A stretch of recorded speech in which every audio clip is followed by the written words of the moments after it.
Welcome back to Behind the Decks DJ podcast with me, Camberwell Jack, live from our new studio in King's Cross.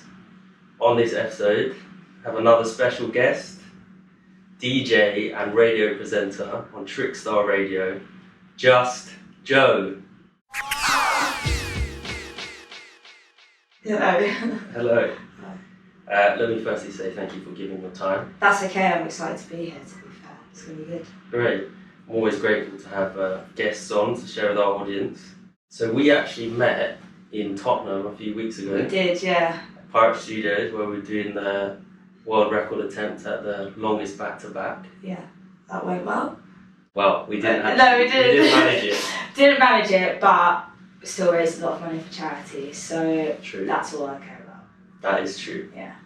And you played after me.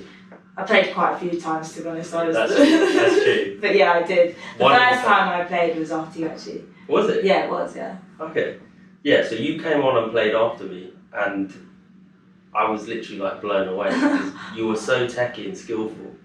See, it shocks me that you actually say that because I don't know, I don't think that I am, or like realise I am maybe. Like, I've had a lot of people like, you're such a technical DJ, and I'm like, but I literally start all of my tunes from the beginning, right, and just mix them into each other. That is literally all I do, and I don't understand. I'm literally like, I don't really do anything else. All the other buttons confuse me. I don't really know what all the other shit is. Yeah. Well, when I was watching you, you reminded me of James Hype.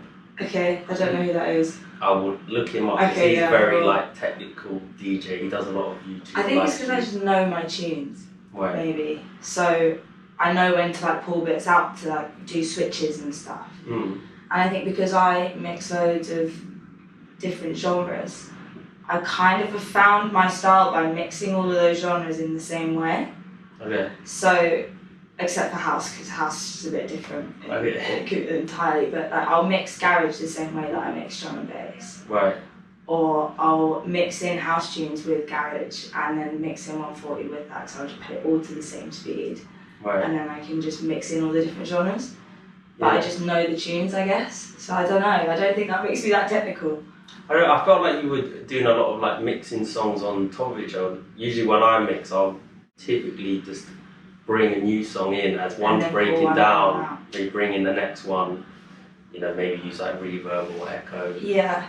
Sometimes I might use the hot keys, but I would typically do it a bit more simple like that. I never use the hot keys. But I would try and focus on song selection, but as I said, I was pretty much blown away. Yeah, I like making 2 or 3 tunes sound like it's one tune. Right.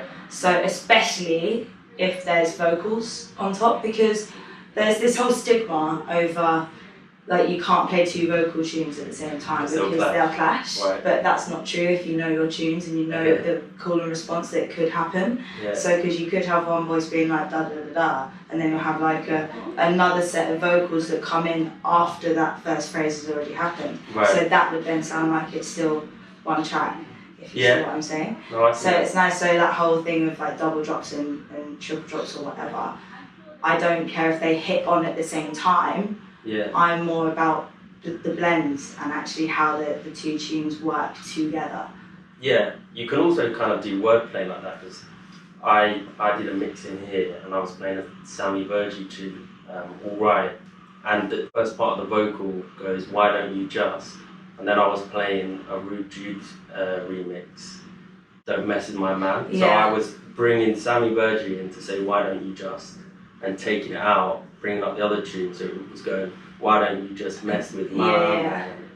So that is kind of like a way you can play 2 vocals at the same time and then wordplay them. Yeah, and I just sort of do it in a style where I don't bring the tune out, because if they work together, I don't switch it, so I'll literally keep them both playing at the same time. But I guess that will take practice. And you have to know all of your tunes inside out.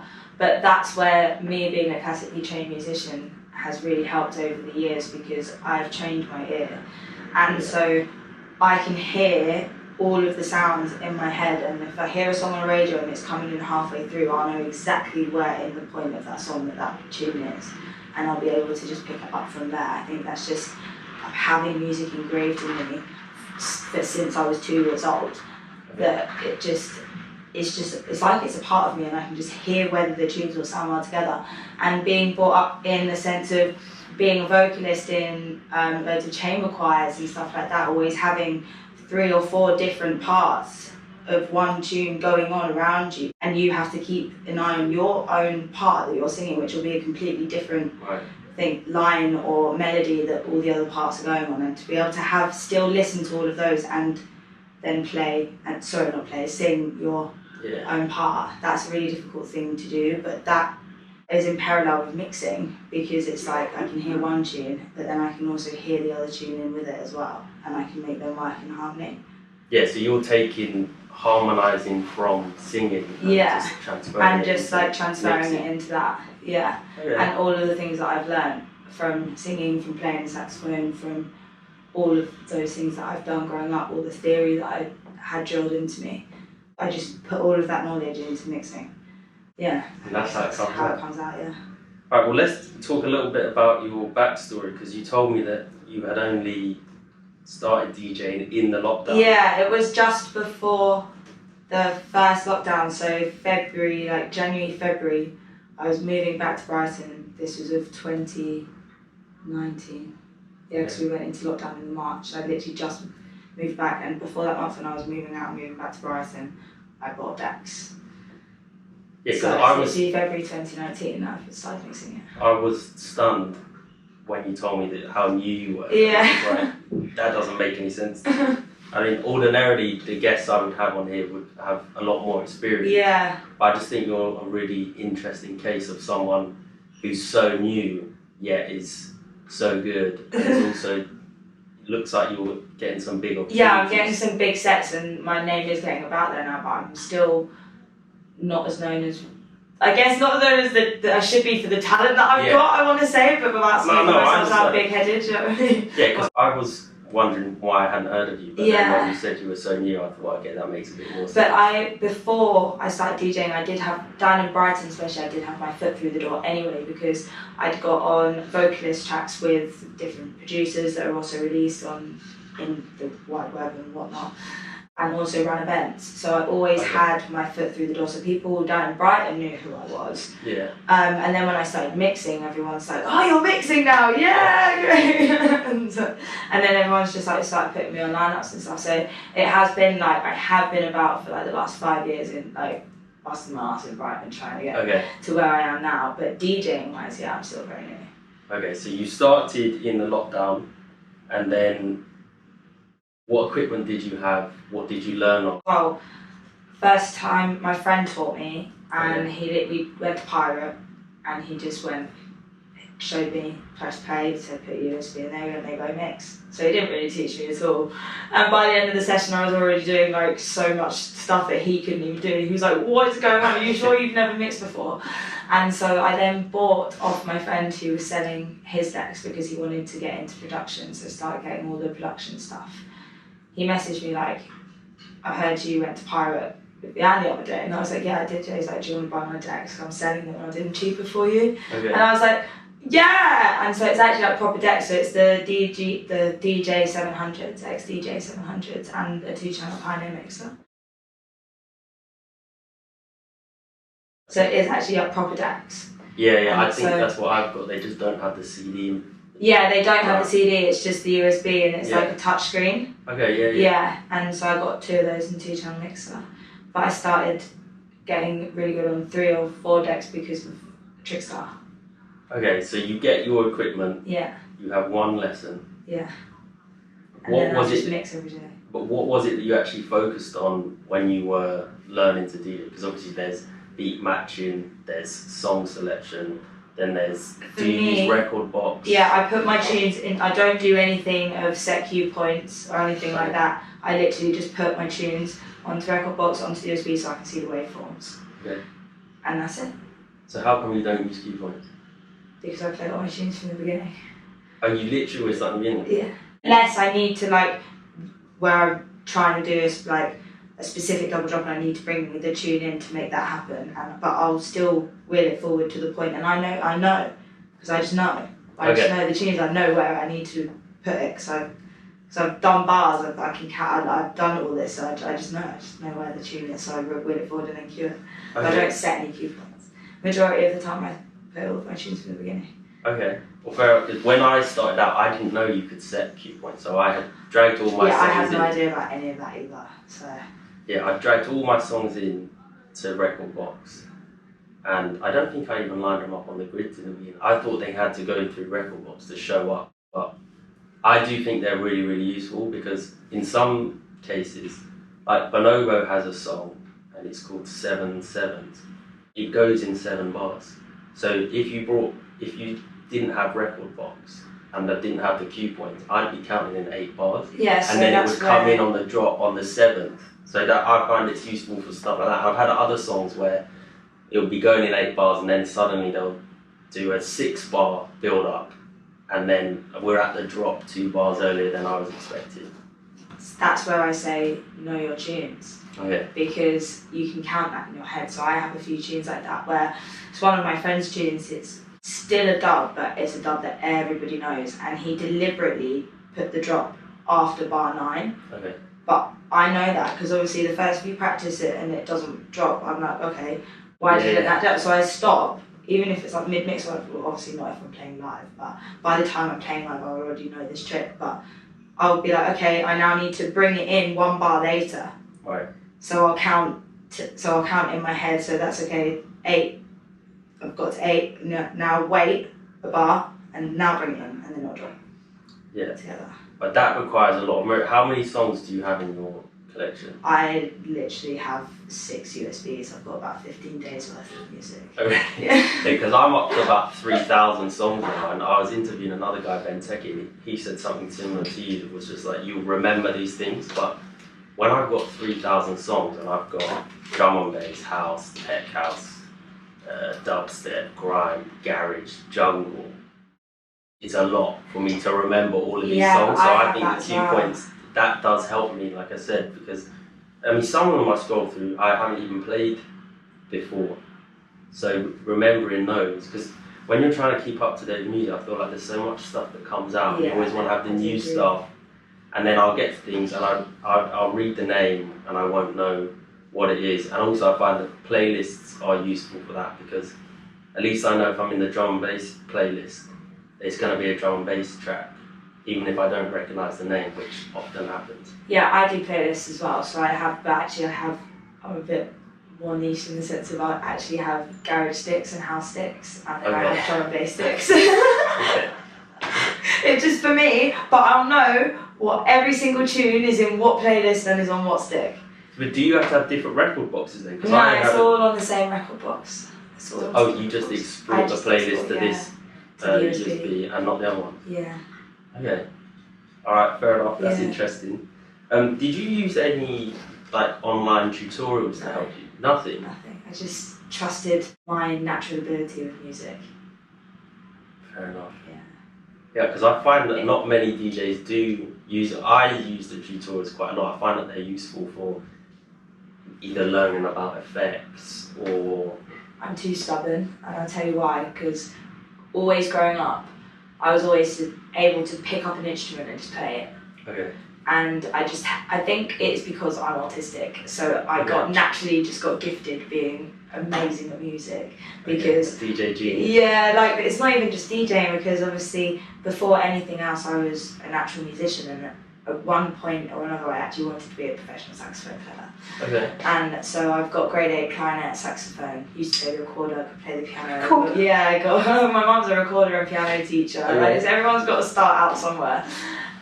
But I've always just had that natural ability just to be able to pick up an instrument and just understand it. And to me, reading music is like being fluent in Mandarin. Okay. And I could just, if you put a piece of music in front of me now, I'd be able to just sing it, play it, do whatever I needed to with it. When I did first start DJing, it annoyed me for a very, very long time because I went through a period where I was really good and it was all really natural, and then I thought about it too much. Okay. And I started paying too much attention to looking at the screen and seeing if the tunes were aligned and seeing if, like, you know, when it's like going the lines across and if it's all matched up and they don't match, and I was like focusing so hard on that I ended up not listening to my ear and my gut, and I got really bad for a while. And honestly, after the first few months of mixing, I had to show on Trickstar instantly, and then I just couldn't mix for ages because I overthought it. Right. And then it took my friend to come and watch me mix, who is a really, really solid DJ, and he just went, "Joe, what are you doing?" I was like, I don't know. I can't mix. I just can't mix. I think I've gone in too deep. I shouldn't be doing this. Maybe I should just stick to events. And he was like, "No, you're overthinking it." He was like, "You're the most talented person I've ever met in music. Trust your ear." And so for ages, I just took off the waveforms and just made sure it was always on browser and tune so that I can't focus in on looking at it. And I just started mixing without looking, and I was closing my eyes, and I started putting a blindfold over my eyes so that I was literally trusting my ear, and I would have one headphone here, one headphone on my ear, so I can hear it coming from the speaker and I can hear it in my ear here. And then that's when I just instantly started to be able to do it again. Okay. So I just trusted myself. So what you were talking about, I'll just quickly show it, is along the top of these CDJs, these bars lining up. Right. Yeah. So having they're both going 1, 2, 3, 4. Yeah, exactly. But they're not all tunes are set. Some tunes come in on the bar on the fourth beat of the bar. Some tunes come in on the second. So it's an upbeat into the next bar. Not all of the tunes start directly on the one. Yeah. And so what I was doing is that they're spinning it so that they're all starting at the one. Yeah. And that's just, and then obviously I'm just making carnage for myself because I'm reading the tune and then they're obviously not in time. So it's I stopped listening to my ear. I can hear when they're in time because I can hear when they're out of time because I've got a very natural ability to be able to beat match because of, again, just music and stuff. Yeah, that would only work relying on those being lined up if you've gone into records and precisely match every group. Because like you say, some garage songs will have a swing on the kick. Garage is really difficult to mix, and this is the argument I have with so many of my friends because they all mix drum and bass. Yeah. And I've been like, no, garage is harder. They're like, no, it's not. And I'm like, there's my tunes, go mix it. If you gave me your tunes, drum and bass, I'd be able to mix. Go mix my tunes. And they're like, no. I'm like, well, there you go. Because it's harder. Because it is, because there's so many different drum beats that are always there, and you think, is that the one or is that the one? I completely agree, because I'm a garage DJ as well, and specifically with old school garage, I would say 90% of the songs are not quantized. If you get any old garage tunes, they always shunt out, don't they? Exactly. Record Box will say, oh, this is 130 BPM, and I'll play them and I'll be like, nah. These started in time, there's no way it's 130. And then what I'll do sometimes is I'll put the tune on Logic, and I'll go through on Logic bar by bar and see if it's still in time. And then I'll end up working out that it's 130.0645. So they're almost 130, but those small adjustments, if you're mixing over a couple of minutes, it is out of time. Does, yeah. So I agree. And you have to keep juggling it back in time sometimes. And I think maybe, so I will class myself as garage DJ, but I keep getting bookings for drum and bass because that's more popular at the moment. Yeah. But I will say that I'm 100% better at mixing garage, but I mix drum and bass the same way that I mix garage. I think that's what makes me a bit different or popular or whatever. Yeah, no, I understand that. But I'd totally agree with you that it's hard. And actually what I've done with some of the songs is, because they're just making me sweat too much, they're going out of time. Sometimes when I've gone through, if I can work out, because sometimes I'm not able to work out, because not only is it 130.674, that's only the first 9 bars, and the next is 131. If it is consistent, but not on a whole number, sometimes I will just time stretch it on Logic, so instead of it being point something, I'll make it 130, and then in the future, I don't have to think about it going in that time. That's so alien to me, I wouldn't even know how to do that. It's a lot of effort, and it is, and sometimes I'm like, why am I spending 2 hours combing through this song? But as I said, even though it takes a lot of time to prepare in advance, and a lot of people don't realise that, they think you turn up and press play.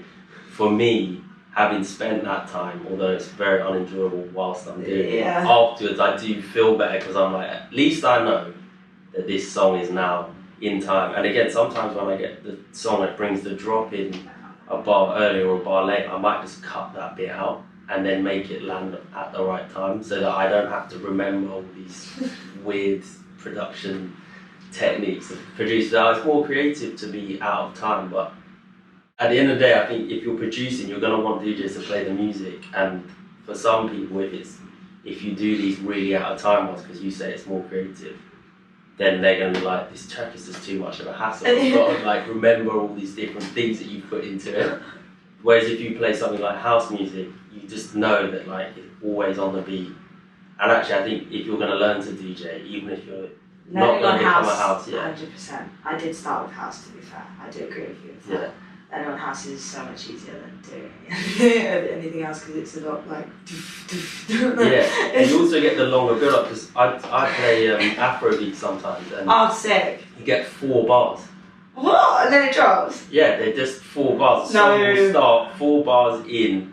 And it's a pop tune. Yeah, so you have like no time. Obviously, it's slower, so you have a little bit more time to mix it in. But you've got 4 bars of bringing the songs on top of each other, or sometimes you might just have to do a drop mix where as one song ends, just hit reverb and literally just bring the next tune straight in on its drop. Yeah, so, I like that though, switches, some good switches. If it's a good tune and it's going into another good tune, and if you know that they're not going to mix together, switching it out, it's just gives it a bit of energy sometimes. Yeah, especially if it's like a popular tune and it's come to the build up, people are expecting one drop and then you drop something else if it sounds good. You know, you've caught them off guard, but it's a nice surprise to have. Yeah, I agree with you. Oh, tell me, what was your first DJ performance? So you learned to DJ. Yeah. Obviously, you're already on the radio, but I'm assuming as a presenter. Yes, but before that, my first was actually a guest of my friend. We were going to do a quick show together. He was like, "Are you ready?" I was like, "I guess, yeah, let's do it." And then he was like, "Right." And then on the day, didn't show up, so I had to do he didn't show up, so I had to do the whole 2 hours mixing by myself, and I was mortified. I was like, I'm not ready! But I was fine, I smashed it. But it was alright, but so obviously it was new decks, this was a couple of months.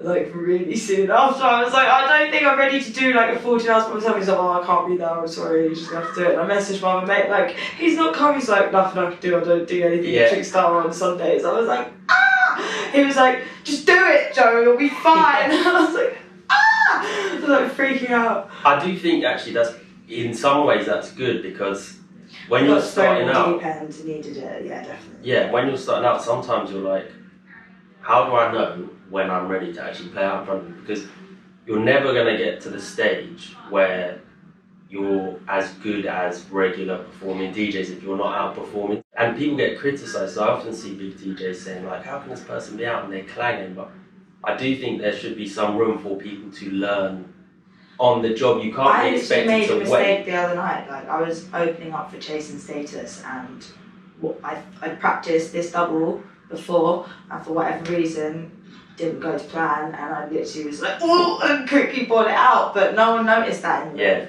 I noticed that, my friend noticed that, the promoter laughed, and I was like, just looking like, but no, everyone was still there, like, yeah, because if you've got the right tune, for me, I like to hear the mistakes, because I think they're real. I've heard Andy C try and follow a tune for a minute to find it in time. Okay. I've watched Andy C do that, okay, and he's the biggest DJ ever, I tell you. Big drum and bass DJ. Big drum and bass DJ, yeah, and I've literally watched him follow a tune. I totally agree with you because, as I said, some people get criticised and then people will be like, I'm not ready. I kind of realised that there wasn't going to be a point where I wasn't going to make any mistakes, and so if I kept waiting till I was not going to make a mistake, that wasn't going to happen. It's just like driving a car. I've been driving for like 9 years, and sometimes I get in and you might stall. Doesn't mean I don't know how to drive. Yeah. But we're on a hill. Yeah. Oh yeah. But it doesn't mean I don't know how to drive. In fact, knowing that you're making a mistake, I would say, is a good sign, because you actually know it's not right. To me, it's how you rectify that mistake. Yeah. So if it clangs in and you quickly bring out time within like 2 seconds, to me that's okay. Yeah. It's how you manage that. Do you leave it clanging and is there clanging for like 3 minutes? No. Some people do that. That to me is, you still need to listen to your ears. Yeah, you've got to bring it out, or just know that it's out and weird it in a little bit more. But if it's a quick like, oh, and it's in, that's fine. People were like, oh, they do this, that, they're not very good, blah, blah, blah. But there's quite a lot of people that are in the industry that do clang a lot of the time, but they're the biggest names going about, and they're the ones that are doing bits, and it's all about tune selection, really. Yeah. And if you've got good tunes, it does not matter how well you mix. Yeah, I completely agree, because if you think of it from the audience perspective, you could be James Hype, like really, really skillful, some DMC champion. But if you don't play music that people like, they're going to say he's a rubbish DJ or she's a rubbish DJ, and it will be based on the song selection. So as you say, as long as you play the right music, making mistakes is okay. And also, if you're playing live to an audience, one, do they know that a mistake has even been made? Probably not. No, they won't. Unless they're like really into or a DJ themselves. Exactly. And you've moved on from it, because, for example, I came in here one day and someone was playing before me, and they had a controller in, and I hadn't used the controller before, because I learned on CD I hate controllers. I don't understand them enough on my brain. Yeah, I literally can't mix, because I learned on decks. I can't mix on them. I'm there, I don't understand. Well, that was the same as me. I plugged the USB in, and I always thought that you had to plug the USB into a computer for a controller. And I said to the guy, where should I put it in? He said, I'll just put it in there, and then press load. Press load, and he was already mixing. He was in the middle of a transition. And as I pressed load, I cut his music completely off. So it's just silence. And that's obviously is a big mistake, and I've messed up his mix and I need to go silent. But quickly just started his tune, carry it on playing, just press play. Because it was on the radio, it was a bit more noticeable because you get the silence. But I say if you had been out, you just quickly hit play again. Yeah. People aren't going to notice, because really they're listening to music. There's other stuff going on as well. Like they might be talking to someone that they're interested in, might be at the bar. I'm always thinking like that people are watching me with a fine-tooth comb and they'll hear everything, but really they're talking to their friends, they're going to the bar. As long as the music keeps playing and you have good song selection, that is like the main thing to focus on. I do agree, I do really agree, and I've made so many mistakes live on radio as well. It's been horrendous. But if it wasn't for those mistakes, I don't think I'd be as good of a DJ as I am now. Because now, I don't really make that many mistakes, as in like, I'll be able to bring it out quickly enough before anyone else notices that it's out. Yeah. Whereas before it'd be like, there we go, now it's in, and that's already too long. But especially in mixes, I didn't know whether it was a good thing or not to still release a mix if it had any mistakes in it. And I still don't know the answer to that, because I think in terms of live performances it is okay, but when it comes to actually like you're releasing a mix, I don't think there should be any mistakes. But I for a long time was still releasing them with like one or two clangs in that were actually like really quite noticeable. Yeah. And I had quite a lot of people be like, no, just redo it just so that it's clean. Obviously, because if you want to like send mixes to people, to like promoters and stuff, to be able to get mixes out, they were like, they don't want to hear the mistakes. But then I have other people like, no, they do want to hear the mistakes. And I'm like, well, I'm just not going to release any mixes, because yeah. I totally hear what you're saying, because I did the same thing. I sent radio guest mixes off to people, and the way I see it is, if it's a big mistake and it's easy to correct, I probably would go back and record that bit. Sometimes you make small mistakes. Like I did send off a mix to a competition recently, and I noticed that the levels started like clicking in a breakdown. Right, yeah. And I was like, I can hear that. The other thing is, when you were sending something mix, you know that they can always hit rewind a little bit and go over it. So it's not like live where they're like, did they make a mistake? They're not. They can check. So I was like, I should fix that part, but then I couldn't actually work out how to stop it peaking in that part. I think this is built into the song. Or sometimes it might clash a little bit, and you think, I should have brought that out earlier. But then I just think to myself, if it's not a huge mistake and the rest of the mix is good, at least they know I'm actually playing live. Because I was speaking to one girl, and she was saying that a lot of people on the radio don't mix their mixes. You can use Ableton apparently and create a mix out of that, so it would be flawless. But then I thought to myself, at least people know, like, I'm actually recording this. Do you know what I mean? Yeah. Rather than it's clinically clean. Yeah, apparently you go into Ableton and you can mix songs. But that wouldn't work for my mix and yours because, you know, sometimes I'm going from one flavor to the other. So I don't know if you could chop bits in and out. You obviously not going to be able to do hot cue drumming with that. So, but yeah, apparently that some people do. You know, when I'm on radio, because I was a presenter, I was a drive time slot, so a weekly show, and I was in the mixing studio, whereas all the other presenters are in the normal radio like setting. A talk one, yeah. Yeah, but because of the time that the drive time slots were, we couldn't go in that studio. So I was still doing my show live, but I was playing the tunes and I was doing all of the transitions myself rather than the system doing it. Okay. So it's like I've got to bring it down, and I think that also helped my DJing because it's like dip it down, talk, dip it up, and I'm there like using the decks and stuff, so it's all live, 100% all live. And I always wanted my guests to come in and play live over sending me in a mix. Really tested. Yeah.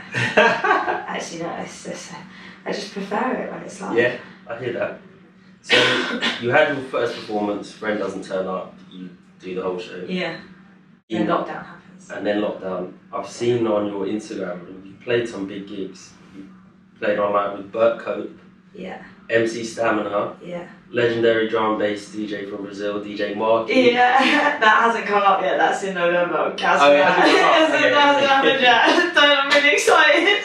Coming soon. And you've opened up for Chase and Status. That happened on Saturday, yeah. On Saturday. It's pretty much unheard of for a DJ who's as new as you to be doing all these things. I know, it's mental. How did you get these gigs? Through radio, it's through Trickstar. It's through, I've got to give him a big shout out, and can we please get this into a clip because I love him so much. He's my big bear cub. He's called Cub Kovu and he does the breakfast show on Trickstar, and he's a big legend. And someone who the guy who runs Worried About Henry messaged him being like, I need a garage person for Sammy Virji tonight that can open the place. You played Sammy Virji? Yeah, that was my first set. So I opened for Sammy Virji. That was my first set at Concord 2 in Brighton, which is a legendary venue. Legendary venue. And he went to him going, do you know anyone that would be able to do a garage set? And he said my name. And so since that's because of that night that I then played that garage set at Concord, and I'm so happy that my first set for Worried About Henry was garage because I was so relaxed, because if it was drum and bass I'd be freaking out because I'm not as good at drum and bass as I am garage. Garage is just so natural for me, I love it because I've always just been a garage head. And I just know the tunes inside and out, so I was there just like doing so much cool stuff, so many cool doubles, and everyone was there like, and afterwards that's then I then started getting all the drum and bass sets with for Marky, and then also after that, so it's because of a guy recommending me that I then ended up with all the sets, because I ended up smashing that Sammy Virji one, and then he now just keeps asking me all the time, keeps asking me to just come on another lineup. See, so what you've done basically is you basically built up momentum. Yeah. Been given an opportunity. Yeah. Obviously you've had to smash it because that's what was going in my head. I was like, if you don't smash this, you didn't deserve it. Right. So smash it. And I smashed it. And then I got more sets.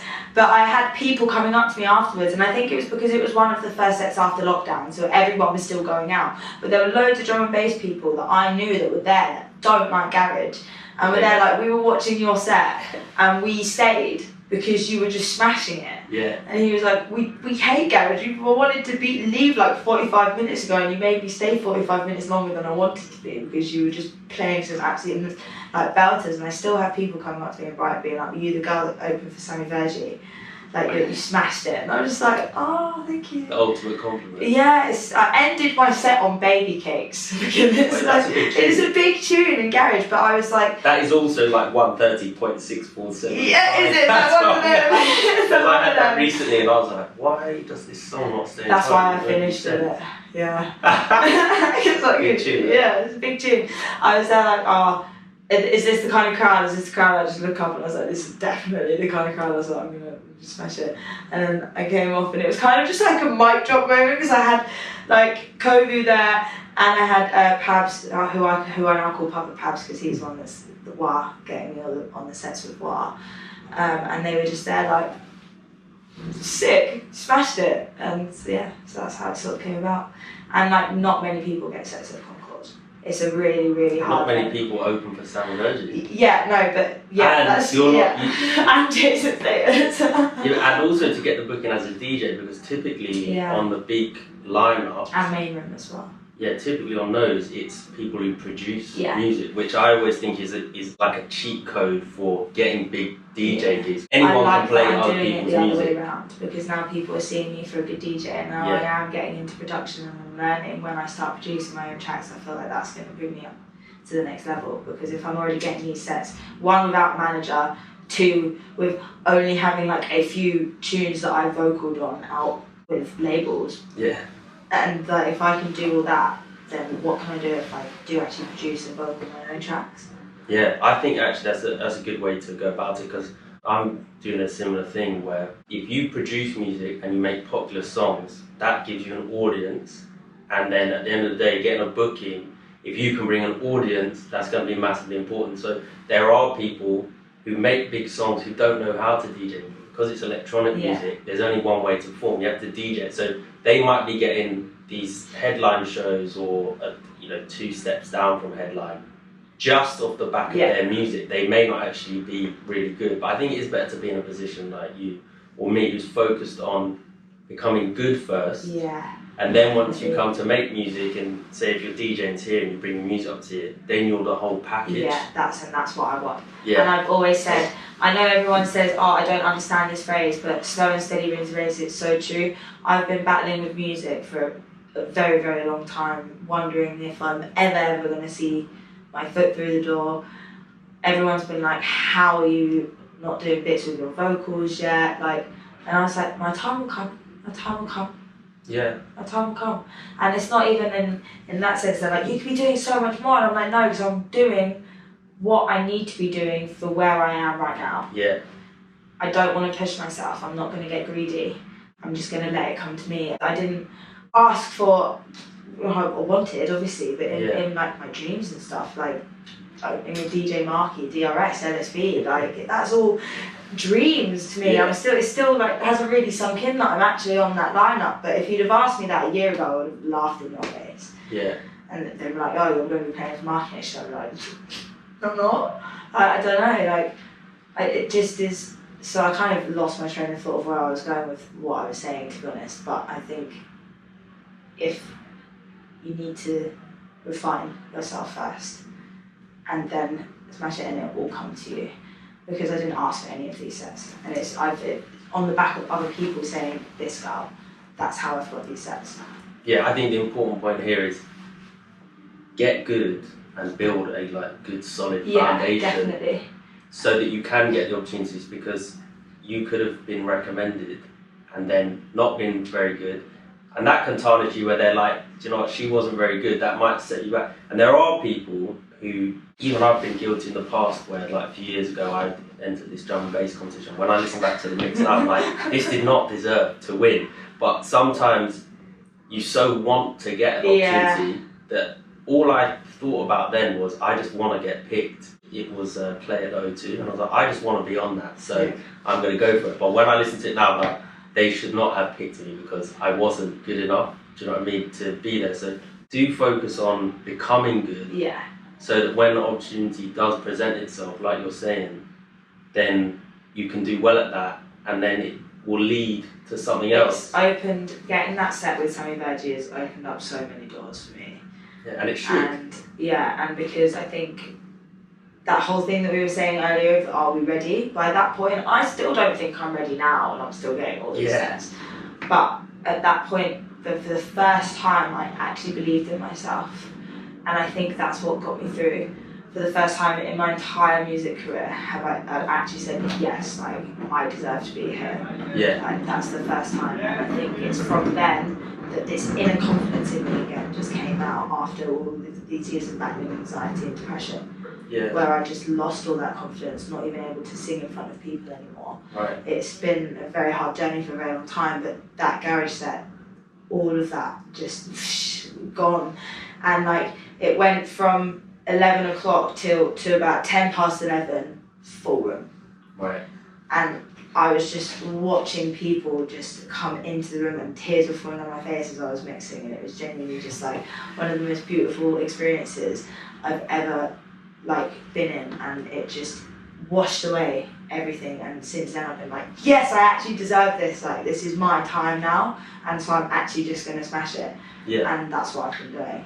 Yeah, well, I can confirm off the CD mix that you do deserve to be on a lineup like that. I think, like you say, striking that balance between, you don't have to be perfect, but you do need to be good enough. Yeah, definitely. Just to know that, like, yes, you can still make mistakes, but I said with that mix I listened back to of mine, just, I think like every transition I did was the same. For example, there was like hardly any variety, and I didn't have a big collection of drum and bass at the time. I didn't really go deep on it, so that I'm sure that people listening were kind of like, this is just quite a basic selection. But as I said at the time, I was just so like, I'm good, dude. Yeah, that I was kind of getting ahead of myself. So it's good that they didn't pick me at the time, and that now I can see like how much I have improved now, definitely. and also going between different genres. I think it's been helpful to me. Although, like you, I'm specialising in garage, but I like kind of everything else. I'd say I'm definitely more special. As much as I want to specialise in garage, I think I'm definitely specialising in drum and bass, because I'm getting more drum and bass sets. But I still But need she's more still garage available sets. for garage. Yeah, I'm available. So JustJo, you know, hit me up. So, were there any particular DJs that inspired you? Obviously, you were working as a presenter, you're a multi-talented musician, you do vocals. Yeah. Was there anyone in particular that inspired you to become a DJ, or that you looked at and was like, that's DJ success to me, that's where I would want to be? Marky. DJ Marky. Yeah. And I'm playing for him, so I'm like, I'm gonna have stars all night, like. So that comes full circle then. Yeah, so it's really, Marky is a dream. When I sent my best mate Jasmine, being like, because I didn't know that I was getting booked on that one, he hadn't asked me yet, and like they'd announced it, and I saw it, and I saw my name, and I was like, is that me, or is there a fraud? Yeah. And so I messaged him, I was like, am I on this lineup? And he was like, I didn't know they were announcing that today. Are you free? And I was like, I don't care if I'm not, I am now, this is a dream. So he selected you himself? No, not Marky. Pabs, who runs Worried About Henry, who's the promoter. He's like the main promoter for Worried About Henry, which is like a nationwide brand that did this. It was him. I said, he was like, I didn't know that they were announcing that today. Are you free? And I said, I don't care if I'm not. I'm coming anyway, because Marky's like a dream. I'm obsessed with him. I told my best friend, and she was like, shut up, I have to be your +1 for this one. I was like, yeah, for anyone who doesn't know, DJ Marky is a Brazilian drum and bass DJ. He's so good. He has that very big song, LK with MC Stammer, which goes, it's the way. It's the way. Big tune. It's a big tune. But it was, for me, it was Liquid actually, like loads of Liquid producers, so Spectrasol, Caliber. Spectrasol. Yeah, that's what my dog's named after. Oh, really? Yeah, the dog's called Spectra, so I'm going to get another one eventually and call it Soul and have both, which, coincidentally, Spectrasol, one half of Spectrasol is Workforce, who is also on that Marky. I thought it was just one line. person. No, it's 2 people. Spectrasol is 2 people, but one of them is called Workforce. Okay. And his real name is Jack. Okay. And my family dog's name is Jack. Okay. So I was like, Oh, major explosion. But like, it's all the Liquid people. Garage-wise, I've always just been a 90s garage head, but I stopped going to garage raves because it turned to bassline. Right. And so I kind of lost the scene for quite a while, and it's only really like recently that, since doing Trickstar, because I was like, I actually can play all of like the garage that I love and I grew up with. I've only ever seen the like old school garage raves on I was raving with like documentaries. 30-year-olds, and they were like, how do you know about these tunes? Well, I always knew the music because my uncle, when he was growing up, that was like the current music of the time. Yeah. So he would play that and sort of the end of Jungle as well. So that's how I got into garage. And also someone like History constantly plays. Yeah, so but hearing it out, yeah, that was never. Because I got into it when it was like the Natasha Bedingfields went and stuff like that, or like Daniel Bedingfield, sorry, not Natasha. When it, yeah, big tune. Well, yeah, like that is big tune. But it was when it was garage was in the chart music, yeah, exactly. And then I started doing digging, but came up to London, and went there, and then everyone was like, "How do you know this?" There was like a place by just under London Bridge Station. There's like I can't remember. I don't even think it's there anymore. But it was like this secret. Was it called Burn? Yes. Because Boiler Room about 2 years ago did this 20 years of garage special, and I that's went what it is, and it was a garage place. Oh, I was at that. Okay. I wasn't at the Keep Hush, but like... No, it was Boiler Room. Oh, so you're saying that they put it there because that was a destination for yeah. I didn't know that. So when I started raving, that's where I went, and it was always playing 90s, really deep, dark, grotty garage. Right. And because by that time I'd already heard all of it that had come out in the chart music, that I'd then done all of the research I needed to on garage, and I was like, these tunes are amazing, and so that's how I just got brought up. But then when it started turning into bassline and it started changing, I kind of was like, this isn't garage to me anymore. Right. And so that's when I then sort of got into drum and bass when I was sort of 10, 17, 18, and then I sort of went on this like drum and bass journey for ages, and then found my way back to garage. But when I started mixing, I'd learned on garage and house and 140 because I knew those tunes a lot more. Right. Than I knew drum and bass. Whereas when I used to go out, I used to just go out and just have it out to drum and bass. I didn't really care about the industry as much as I did about garage. I didn't really know about the tunes as much as I did garage.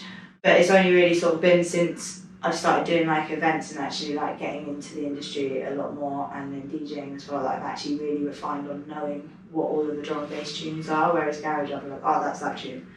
Whereas drum and bass, I know this tune, but I wouldn't be able to tell you the name of it. Yeah, I hear what you're saying.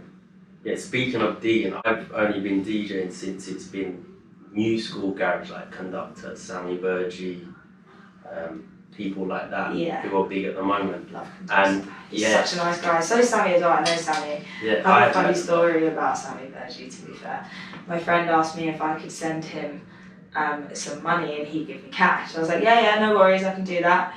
And so as I was typing in the price that I needed to send him, I typed in my signature strip. So my, on the back of the card you've got those 3 digits. Okay. So instead of typing in £25, I typed in 425, which was 45 on the back of the card. I sent it 425, didn't realise, so I sent it to him, and then I was like, why have I got no money? And so I sent him 425 quid. He obviously sent it right back, but it's a funny story. And then when I met him for the first time, he was like, "You're the one that sent me 425 quid." I was like, "Yeah," and he was like, "I was creasing." I was creasing. So funny. When I was going digging, I actually found it really difficult to find digital versions of old school garage, because what I was noticing is you had to get vinyls, and I was like, I have to buy Sony vinyl, then I got to find a way to rip it because I use USBs. After getting loads of CDs, I was buying the CDs off Amazon, and then I was realising that they were already mixed, so it was like DJ EZ mixing like pure garage platinum. At that time I also didn't even realise they were mixed, so I was like putting them onto my USB. Then I was like, hang on, why is the end of it's got like another song in it? Eventually, I did find Ministry of Sound had a couple of albums. One was called Back to the Old School. Those are that's the album that I got all most of mine off, And those are unmixed, so if anyone's struggling to find an unmixed version. There's so many garage tracks that I want to have. I might have them. Hit me up with what you want, because I have spent a serious amount of time getting it. I spend so much time doing it. Yeah. And unless it's like ripped off a website that you shouldn't really go on, I don't have it. Well, the other is asking other people for music, because sometimes, like I say, it is difficult to get music. There is a few like older DJs that I know that play garage, and sometimes if I can't find it, sometimes you can't even find the vinyls for it. No, you can't. No, Or some of them are on Distill's like £100. That's what that's what I love about garage. Yeah. That's what I love about it, because it's still so underground. Yeah. And it's kind of like it peaked and then died overnight, but it didn't die. Yeah. It just wasn't as popular anymore, but it's still always been there. Yeah, so Solitaire doing performances like every week. That's what I mean. It's DJ always Luck and been there. It's just, I think it's just more popular again now. Yeah. Still the same people that were there in the 90s that are still doing it now. Yeah, they've literally made Solitaire and haven't had any new music. Either of DJ Luck and MC. No, they're just spinning the same tune, the same music, and that's where I'm like, okay, I need to start making some actual garage tracks, because I feel like there is a gap in the market for new people to come up in the garage scene.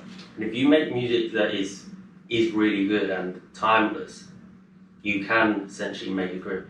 Even like Martin Garrix, I'm not into that style of music. I like the Animals tune, which is his first one. I don't know any of his other songs, but I would guess that he's pretty much made a career off that one song. Yeah, there's quite a lot of people that made careers off one tune. Yeah. It's mental. If you get it right. Yeah, one hit wonders. Yeah. What I was going to say is that sometimes it can be good to ask other people for music. So like I say, some of the older DJs I know that play garage, I've asked them for certain songs. Like I might see it on like a YouTube mix or something, and then I scan through the track IDs and try and discover what it is. So I can't get it on Shazam. And I'll ask them and they'll say, oh yeah, I've got that on vinyl, I can rip it for you and then email you the MP3 and then I've got it. Sick. There's a mix that Hannah once did, I'm obsessed with her. I'm obsessed with this mix as well. It's her Birmingham Pride mix. Okay.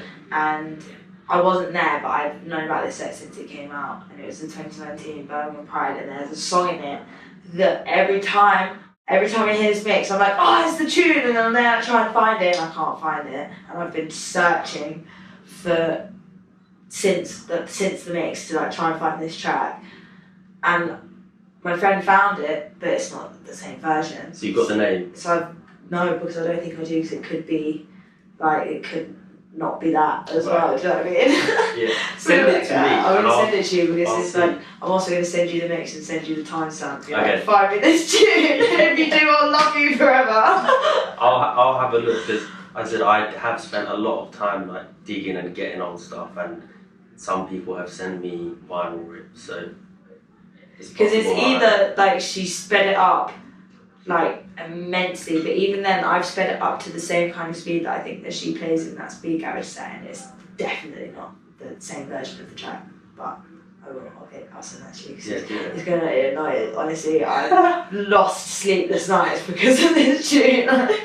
I've been like that. So I need it. I've put comments on some YouTube videos from like a year ago, and every now and then I'll go back and check to see if anyone said. It could be a dub, I think it is. You know, sometimes with social media, you might be able to just, I don't know, send her a tweet or something and say, what is this song? What is this tune? Just tell me what it is. Do you know what I mean? Because I've done that, I did that before to DJ Slims about some old garage tune. And then it was, it was Plastician.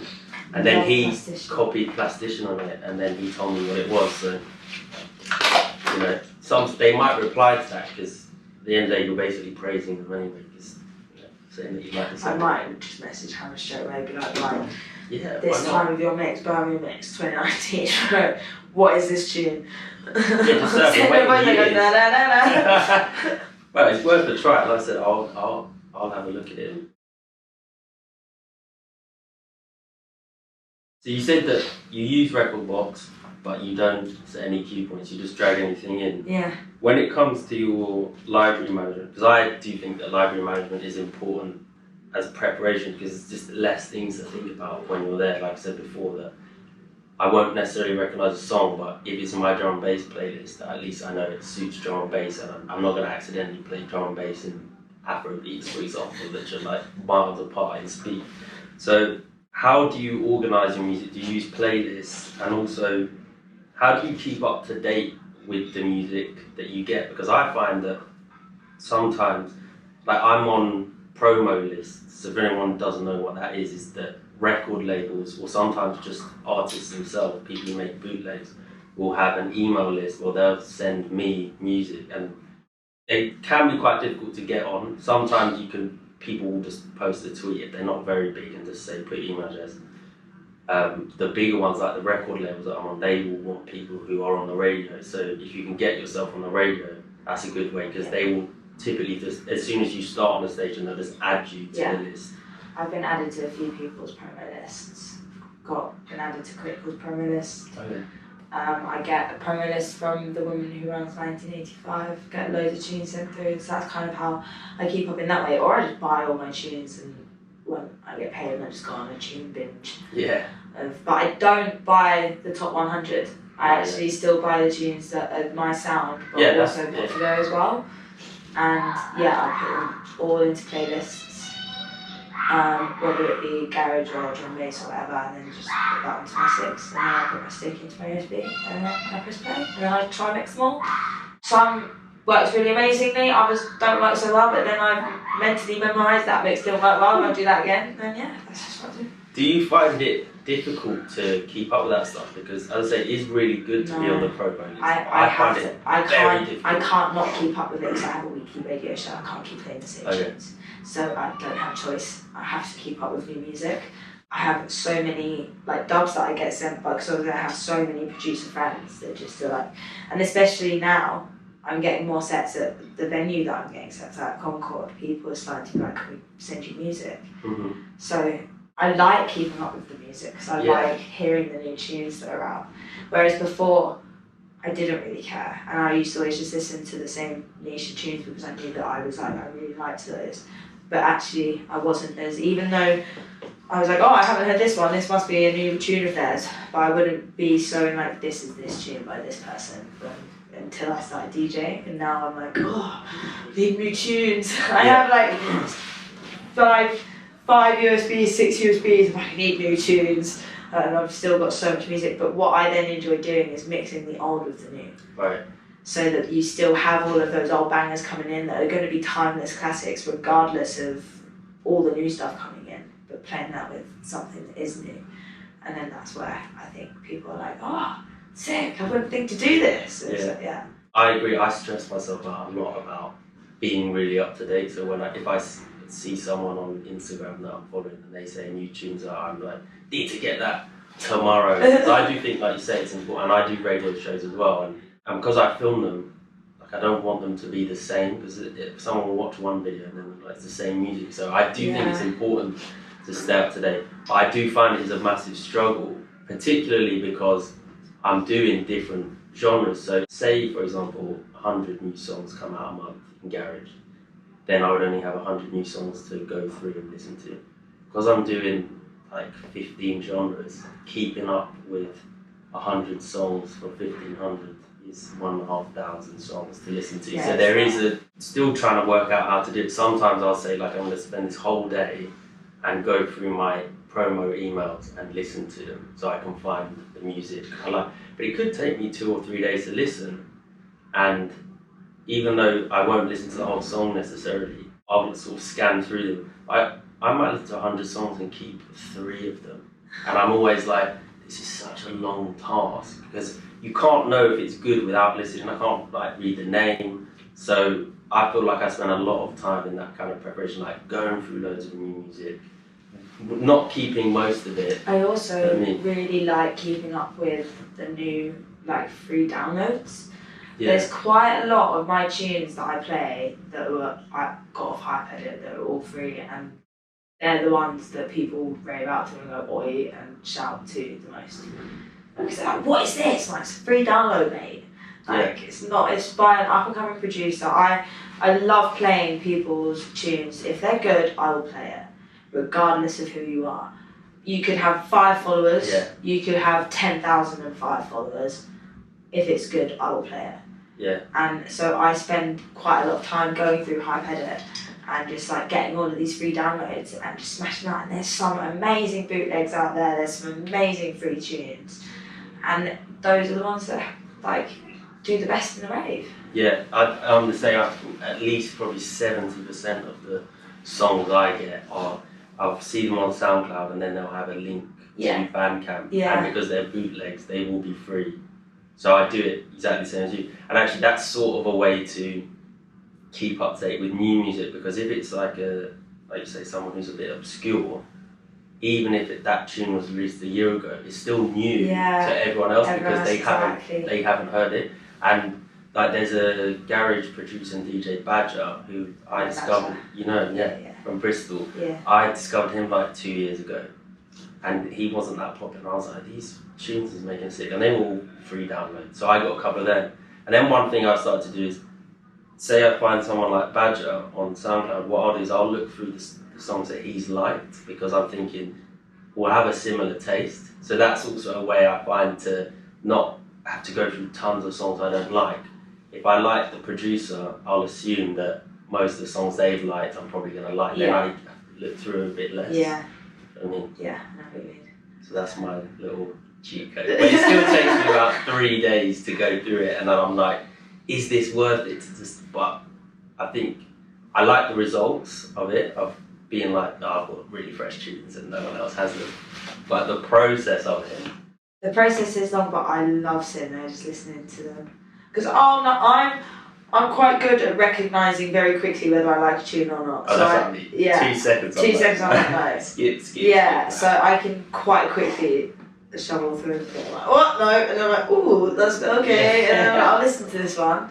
And if it makes me stop and listen to it, then I know I'm going to like it, regardless, because it takes me 2 seconds to get engaged to a tune or not. Yeah. It's like, people are like, no, warm into it. And I'm like, no, if I have to warm into something, then I'm obviously not going to like it. Like, it's like TV series and stuff. I have to be instantly engaged, otherwise I'm not going to enjoy it. If it's a slow burner, I can't watch it. Yeah. Like, I need, just... I always have to watch trailers of TV first.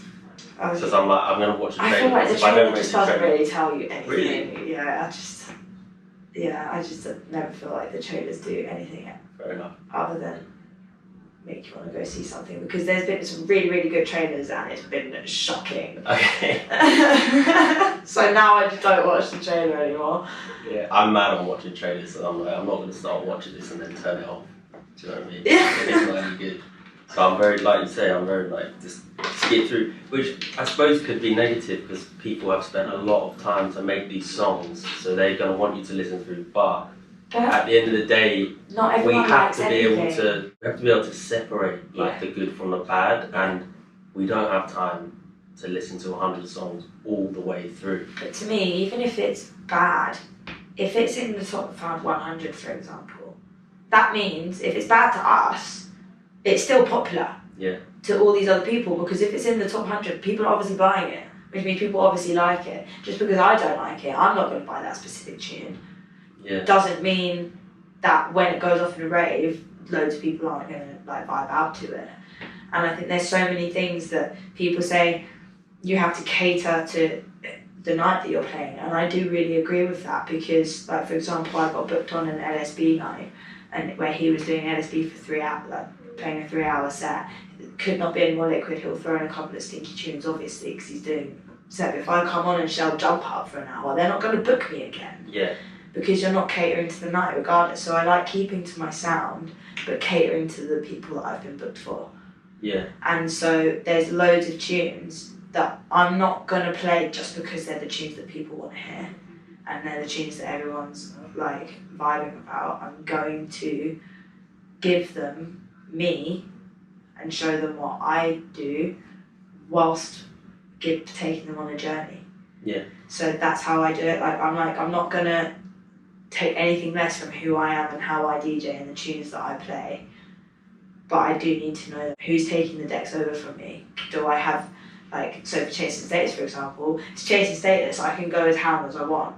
Yeah. Like, I don't have to like dial anything down because I'm playing for Chasing Status. That gives me full reign to do whatever. But if I come, like I said, LSB, it's a liquid. Yeah. Liquid night, can't really be going like really deep dark techie rollers. Yeah. It just doesn't suit the night. But I'll still be me, and I'll still be my sound regardless. And there's so many tunes out there that I refuse to buy because I despise them, and they could be the most popular tune out there going right now, and I refuse to buy it. Yeah. That doesn't mean that I don't think that they're bad producers. I would still respect that they're amazing producers and the tune is amazing. So one of my friends, do you know if you heard of AC13? No. Okay, so he's like gone sky high in the drum and bass industry very, very quickly. He used to always send me his tunes, being like, you're the only person that's going to give me an honest opinion. Okay. That won't just tell me this is good. Yeah. Right, I'm going to send it to you. So I listen to it, like, I absolutely hate it. It's going to do amazing, everyone's going to love it, but I absolutely hate it. But that's just my opinion. That doesn't mean that I don't think that tune's going to smash it. Like, it will. Everyone's going to love it. I just don't. Yeah. Sorry. I totally agree. You should cater to the night, like you're saying, so don't turn up to perform at a garage event before Sammy Virji and play Afro beats. But I also agree that I think DJs should only play music that they like. Yeah. So cater to the crowd in terms of like genre or vibe. Don't play the wrong genre, but I think it's very noticeable if you're playing music you don't like and then you don't look like you're enjoying it. So I will be the same. I don't know if there is a garage top 100, but if there was, I certainly wouldn't. There would be, yeah. Yeah, I wouldn't look through that. I never look through that.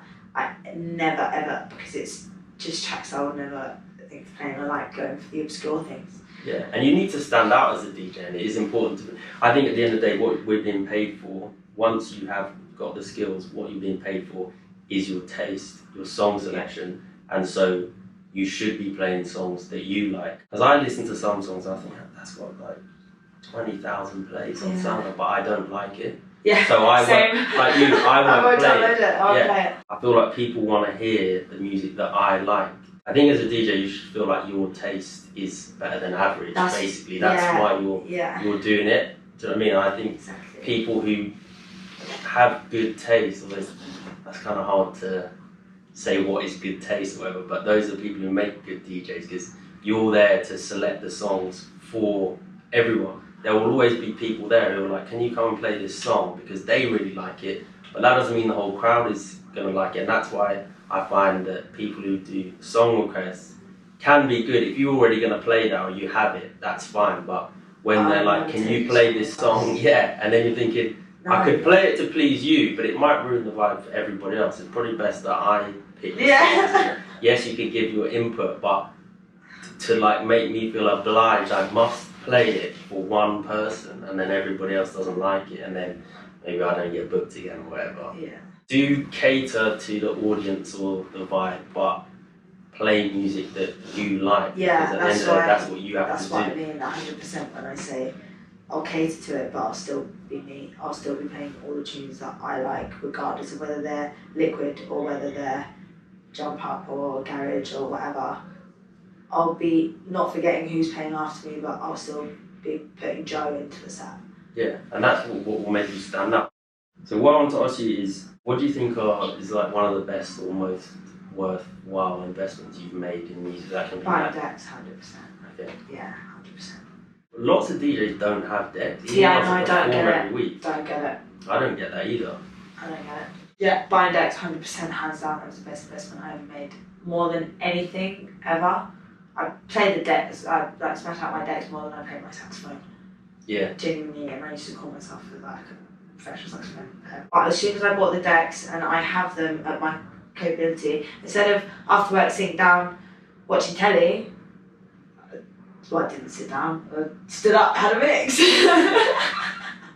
I agree. Yeah. I spend more time DJing at home than I do out. Out, yeah. And I know some DJs who probably play 4 or 5 nights a week, and the way they see it is, what's the point in practicing at home because I'm going to be playing out. And so every time I do update my record box and I get new songs, usually within the first few days I will play them at home. Because sometimes I'll play them and I'm like, actually this wasn't that good, why did I put that in? I have that as well. Sometimes it gets to the second drop, I'm like, oh okay, I need to not play this second drop on this tune. Or I'll be like, actually that wasn't how I thought that sounded when I listened to it. And then I'm like, okay, I just won't play that tune again, that's fine. But I do exactly the same thing. I'll always, as soon as I've bought new tunes, I'll spend like that next week finding mixes that I like with both the new, but also finding it with loads of all the other tracks that I have still. So I kind of am not just ending up playing to all the playlists, like if you see what I'm saying. Yeah. So I won't just, if it's one playlist, I won't just play all the tunes out of that one playlist. I'll still go to all of like the other playlists and still find tunes from my older selection and I call it my analogue of like my backlog of tunes. I'll still keep playing those, and I'll just find new ways to mix them and new tunes to mix them with, rather than doing the same old doubles that I've always do. Yeah. I'll mix them up a little bit, but mix them with a new tune. I'll just like do completely, and I'll just start doing all these mental mixes in my head to then doing like all the mixes out, and then I start doing those in the sets. Yeah. And then I sort of like cater. I never really have 100% of a set planned. Right. Yeah. Because I like it sounding natural, but I have a solid idea of how I'm going to start, how I want to finish it, and the kind of vibe and the journey that I want to take everybody on. Other than that, I kind of just I'm like, oh, because like there'll be sometimes that I planned a set and then I'll be doing it and I'm like, oh, this tune will sound amazing with it, and then if I haven't bought that USB, I'll be like, no, I'm really annoyed now. So that's why I always just take all of my music with me, so that if at any point I need to be like, oh, that tune would actually really sound really good with this, I can then put that tune and go to that playlist, and that's what I mean. I know where every tune is in my playlist and what stick they're on. Yeah, I find that having my own decks is good for a couple of reasons, but one, like I say, is I can refine my music because I've decided I like it, and then I'll play it and be like, actually I don't like that song. I also think it allows you to take more risks, because if I added a load of new music and I didn't play it until I was live, one, I don't feel like I'll take as many risks. So dangerous doing that. Yeah, because you don't want to make a mistake, so you're not going to take as many risks. And then that trick that I was talking about earlier, where I had the Sammy Virji vocal from All Right going, why don't you just, and then I messaged my man so that they played like a sentence. When I first played those tunes, I played past it, and then I was like, oh, they would have actually worked well together. Obviously, if I was live, I can't go back on the songs. So that's what I did. I stopped the mix and I went back and I was like, let me see how that plays. And then I had to do like a couple of tries to work out which bar do I take out, take in. Yeah. But again, if I didn't have my own decks at home, I would have either thought too late like that would have worked, or if I thought of it at the time, I don't think I would test it live, and in case it goes wrong. Yeah, you know what I mean? I have that as well. Like I said, there are some times where I'll be like, actually, and I will just go off cuff of it. But I think that's because I know in my head whether it's going to sound good or not, because I know the tune that well, so I can sing the other tune along whilst I've got this one playing in my head whilst DJing. Like, so much goes on in my head whilst I'm DJing. I'm like singing, like ding ding ding ding, like trying to do like work out. But that's, I know in my own ability that I will be able to do that.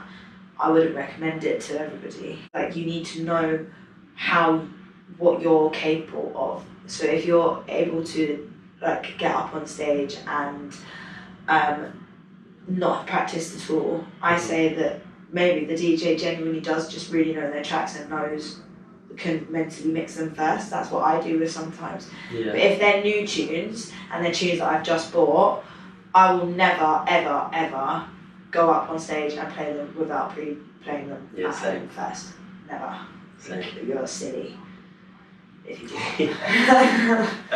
Do you use hearing protection or earplugs? Is what I was saying about investments. I've got earplugs. Yeah, I need this to be my best investment. Because I haven't got earplugs. You haven't? And I need to. My ears are dying. They actually are. I cannot go deaf. No, yeah, because I think it's wild that so many DJs don't have them. So the inner ear one. You talk about the inner ear one. Yeah, I'll actually show you, because I just got a new pair, and I've got them through using something called the Musicians Hearing Health Scheme, which is like a subsidised Help Musicians UK charity. And what you get is ACS custom earplugs, which protect your hearing. So you put them into your ears and then you have headphones. They get moulded to your ear? Yeah. And I got them for £40. So this is them here. And they come with a little cord. So those are moulded to my ears. Yeah, nice. And then they just... But then if you put your headphones over the top, can you still hear the music? Yeah, so it has a filter in it. So basically with... Let's see, that's how good, isn't it? Yeah, nice. So with hearing, apparently it's the high frequencies that are damaging to your ears. Yeah, so what these do is they filter out the harshest I mean, you can get different filters. So the ones that I got were for DJing, and then if you play the drums, for example, they give you like a stronger filter. I think some people are concerned that they won't be able to hear as much with them, but I don't seem to feel a difference with them. I think they're great, and because if you go there, what are you going to do? That's the end. It's so bad, that's it. Like, you can't mix with that ears. Yeah, so I'll put a link in the description to them, but basically I went to they have a hearing clinic in Harley Street. Yeah. They gave me a hearing test. They said my hearing was good, so I was happy about that, because I thought I had tinnitus. I genuinely think I do. I actually, like, sometimes it will just come out and the ringing will just be in my ears, and we could just be having a conversation right now and just go ding. That's the same as mine, but she told me that wasn't permanent. Oh, really? It just comes and goes. That was alright, so I was happy about that. You do have to show that you're like a regular working DJ and that you make your income from DJing, but then you get them for £40. If you're not eligible for the scheme, you can still buy them from ACS Customs, which this is my second pair. I have actually bought them at full price before.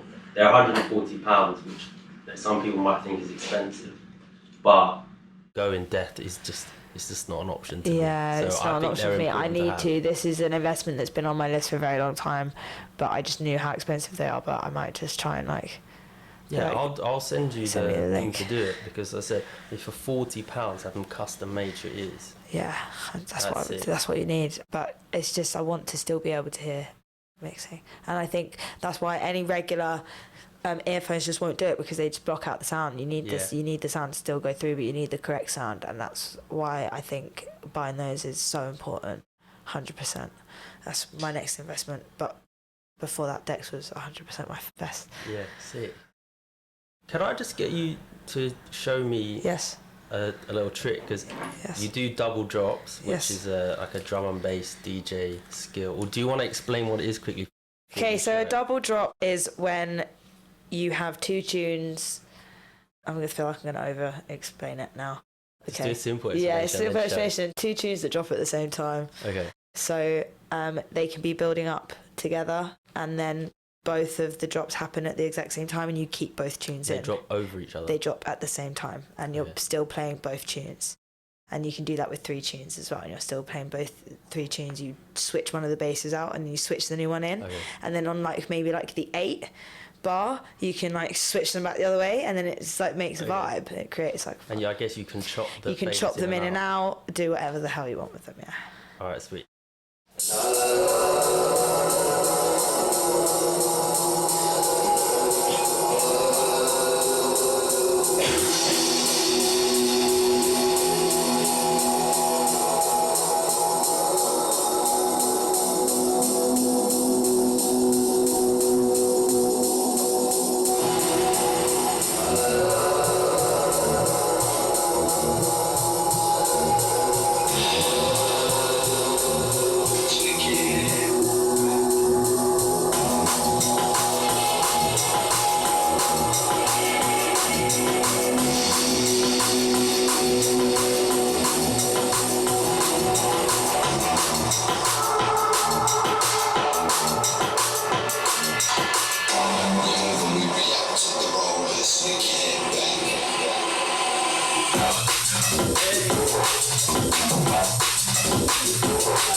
Okay, so for my final question, is there anything that I haven't asked you that you feel is important for DJs to know? Don't give up and just keep trying to do it if that's what you want to do, and you just got to put time into it. It's the only advice I can give to anyone. And believe in yourself. Believe in yourself, yeah. I did believe in myself for a very long time, and that's when no one knew who I was. And now I believe in myself, and I know that I'm good, and I know that I deserve it, and that's why I'm getting the sets I'm getting. And I just think it's so important for people to know that it's okay for it to take 10 years. Yeah. Everyone's journey and everyone's timeline and everyone's time stuff is completely different. Like, there's 19-year-olds right now that are doing amazingly in the drum and bass industry. I'm turning 26, and it's like, do I care that I'm up against all these 19-year-olds? I don't see it as a competition. Yeah. I've never seen it as a competition. I'm doing it because I love it. So if you love it, do it. But make sure that you get yourself to a position where you put yourself into these places and you network with these people and you talk to them. And that's also what's going to get you sets. Because if it wasn't for me meeting all these people and networking so hard when I did events, I wouldn't meet all the people that I know. I wouldn't have got offered Trickstar. I wouldn't have got offered the sets. Network, talk to people, and love what you do. And believe in yourself. I think those are the 4 things. Yeah, I'm the same age as you, and I think that can play a factor because I have thought before, like, by the time I'm 25, I need to be playing festivals. And if I worked like that, I would have popped myself off ages ago because I've not reached any of the timelines that I would have wanted to by the age that I am now. There's 30-year-olds that I know that are still, like, only just now, like, getting recognition. Yeah. And they've been trying to do it for over 10, 15 years. And they're only getting recognition now. They all say it all comes when you're in the right place at the right time. But who's going to put yourself in that place at that time? Yeah. You are. And so without your inner self being like, I'm just going to not think about anything else other than smashing the music industry, that's the mentality that I have for everything. I still have to have a full-time job because I don't make any money from music, but I'm still getting sets every weekend. Yeah. Like, I'm still not making any money from them, but for me, that's not the importance of doing it because I love it. Right now, I would love to make, like, music my full-time job and not have to do any other work for a bit and, like, get paid to do sets, but that's only going to come after hard graft of doing it for free for a while. Yeah. And like I said earlier, if I'm doing all of this with not even having a manager, in a year's time when I think that I'll be ready to do management, I would have had these whole backlogs of sets that had my name on, and it's just baby steps. Don't wish for too much too soon because it will come to you when you deserve it and when you're ready for it.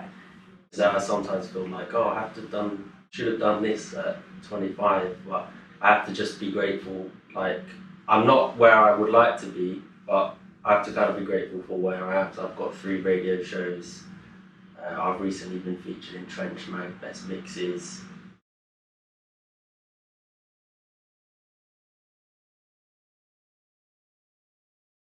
I'm starting to build, like, a better brand. Yeah. And the time seems to pass so quickly. Like, the last 2 years, I just can't believe how quickly they've gone. And at the end of the day, you can't actually do anything about your age. So, you know, if I look at someone like Martin Garrix, I think, he's 19 and he's already doing Coachella or something like that, or what's that big one in Miami? That's because he's good. Like, do you know what I mean? He's at 19, he's recognisable and he's good. Like, that's fine. Yeah. That's okay. I don't think people should do it like that. Some of my best friends are still quite young. Yeah. And like 19, 20, 21, but they're in the scene. And for me, if you're in the scene, regardless of your age, if you're in the scene and you like the same music I do, and we're all hanging around with the same friends, and we're all dancing, we're all DJing, we're all the locals, we're all from Brighton, I'm gonna be a friend. I'm gonna love you no matter what. Like, I feel like especially in Brighton, it's a big, like, we're a solid unit, and everyone in the underground scene has got their foot in the door, and I'm so happy and proud of where all of us are right now because we're all just rising, and it's so nice to see because we're rising all as locals, and all of us are getting sets all the time, and that's just because we've all been there just grinding for the last few years, just getting to where we need to be. Yeah. Have you seen that? I saw a meme, it's like a mouldy old potato, it's like new DJs at 30, and it can't be me. So like by 25 you have to have done like a million things in order to get like a headliner, but as you say, you have to just kind of go with what you're doing. And if you are making progress, because I say I'm not where I want to be, but I am making progress. So I just have to think like that's the same I am as making me. it. I'm nowhere near where I want to be, but that cannot differ from where I am now. Because where I am now is a really good position. And there's not a lot of people that can say they're getting the sets at the places that I'm getting for the lineups that I'm getting, but I'm still in the back of my mind like, no, I need more. Like, I need to push myself more, but that drives me forward. Rather than being all like arrogant about it and being like, oh, I'm getting sets here, like, it still keeps me humble because it's like, I'm getting sets here. And there's so many other people that they could have chosen, but they chose me. And that keeps, I don't know, I think I'm just a humble person in that sense, but it keeps me humble in the sense of like, I don't want to do anything to screw this up. Like, I've been given this really good opportunity, I'm going to stay on their good side. So any set they throw at me, regardless of whether it would be the kind of night that I want to play on, I will say yes. Even if it's like, can you come and play now? Yes. Can you play on this night? Yes. Don't care who it is headlining. I just don't care, I just want to play. And I feel like the more you play and the more you get your names on lineups, the more you say yes to them, the more they're going to book you. Definitely. And you don't know which opportunity is going to be the one that helps you, so just take them all. Like your Sammy Virji one, and it leads to DJ Marky. I completely agree. And otherwise, what we're going to do, we're going to just give up at 26 and start something completely new anyway. Exactly. I've been doing this for long enough now, and I've been doing music since I was 2, so from the age of 2 until now, where I'm at now, if I could say that I would be on a lineup with DJ Marky, supporting DJ Marky on a Worried About Henry event that's also a Marky and Friends night, I would be laughing at myself if I said that 3 years ago to myself, oh, you'll be alright in 3 years. I'm like, oh. That's still probably a free set, but I don't care. I don't care that I'm not making any money from it yet, because I'm still enjoying what I do. Some free sets are worth doing, some are not. Sometimes you are just being completely mugged off. You have to be able to decide what is worth it and what isn't. For the ones like for the DJ Marky, that is worth it. Definitely. Like, yes, I'll 100% I'll play. Like all the Concord ones. I got paid for the Sammy Virji one, weirdly. Yeah, got paid for that one, which I was like, ooh, that's good. First paid set, nice. That's sick. But I'm not greedy, and I'm not going to be that person that's like, is this one paid also? So like, now that I've been paid once, so I'm not going to be like, right, are they all paid now? And I'm not going to get greedy either. Like, I'm just letting the sets come to me, because they obviously like what they see, they obviously like me because they keep repeatedly booking me, so... Well, I don't get paid to do radio, I assume it's the same. We don't have to do subs, so that we get to do it for free, but we don't get paid for it. No. But as you said, being on the radio station led to the guy who set you up, Sammy Virji, so... Yeah, and then that's all just networking. It's the most important thing. It's all about who you know. But be good first. Obviously, Yeah, decent. So, obviously you're a vocalist as well as a DJ and all the instruments. Have you got anything that you want to share? Do you have any projects coming up? I've got a few that are in the works. That a couple of drum and bass ones. We're looking for another producer to sort of help master all the vocals and stuff at the moment, but we're going to send that off to loads of labels and stuff and see, because we think they could be quite big. Loads of other stuff that I've featured on already released and out there, so go look up Crazy World by Flipnosis and JustJo, and that's a drum and bass track that got released on Informal label. I also have a tune out with Strategy MC, if you know that. He's the MC from Dub Physics, if you know what that is. Yeah, so we've done a tune together. It's not drum and bass. It's a very chill track, to be fair. More 120-ish kind of feel. And that's released on Truth or Stable down in Brighton. So that's Sunspots by Strategy and JustJo, obviously. Okay, so you're JustJo, DJ and vocalist? JustJo for everything else. JustJo. Decent. And then if we want to find you online? JustJo Gram is my Insta, and that's kind of all I'm really active on. Okay. Unless it's my Facebook, which is my actual name. So you can Joe Howard if you want to put Fair enough. Alright, well, thank you very much for coming in from Brighton, spending your time with me. Really appreciate it. It's been fun. Yeah, it's been a good conversation. Yeah, it has. You're welcome. The end. Sweet. Link in description. Alright, we're done. Get back home. Exactly.